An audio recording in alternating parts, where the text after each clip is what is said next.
And four. This is the biggest lead we've seen of the night as they cross the start-finish line again. He's got that car nice and straight, just like Davey Ray showed us in the heat before. Up on the high line, keeping the car smooth, carrying the momentum. He's running away with this one at the moment. Nice shot of Paul Robinson in car number 8. It is all Scott Glazebrook, however.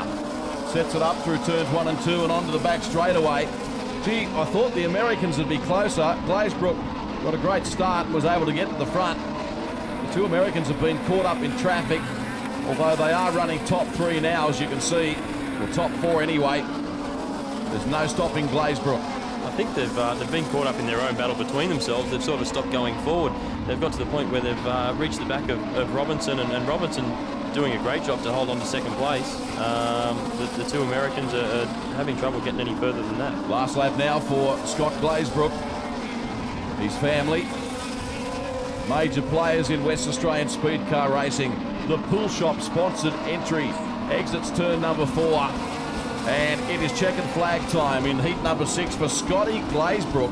What about the gap between he and his nearest rival, Paul Robinson? Solid drive. He did a good job, Robinson, to fend off Schumann and Bright, the flying Americans.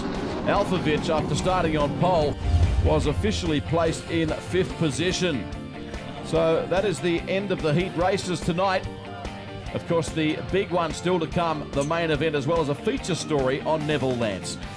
Scott Glazebrook, he's beaming. Let's hear from him. Well, we were guaranteed one thing, this kid would have a smile after that. Good to be on the windboard there, Scotty. Yeah, it was great. The track's awesome. It's really opening up. We're supposed to start out of 6, so we're pretty happy with that one. So after time trials, you wouldn't have been too excited about it, but it's certainly improving. Yeah, we struggled. We made a few small changes to try and get some more forward drive out of the car, and it seemed to work in that one. We're still a little bit of fine-tuning because the car's a little bit light on the front end, especially mid-turn, so hopefully we can smooth that out and be pretty consistent for the feature. Yeah, well done to Scotty. And we now look forward to the main event with no little expectation.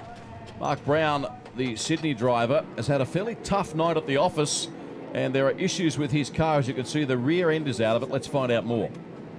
Mark Brown, not an ideal night tonight and putting a rear end in the car at this current stage. Yeah, struggled in time trial. That's hurt us, like 19th or something. Ran 2nd in our first heat and then 5th in the next one. We got swamped, cracked the diff, so just doing a diff change. Hopefully we can get out there for the feature. It's going to be touch and go, but we should make it. So that's our last heat. Exciting from the outside. What was it from inside the cockpit? Oh man, they were swamping me, I was doing slide jobs, they were doing slide jobs. It's just, maybe another lap, might have got a couple back, but it's just the way it goes, mate. It's tough racing, it's fast, The Super 7 pole shuffle forms an integral part of the all-new Speedcar Pro Series, where the top 7 qualifiers do battle in an attempt to improve their grid positions.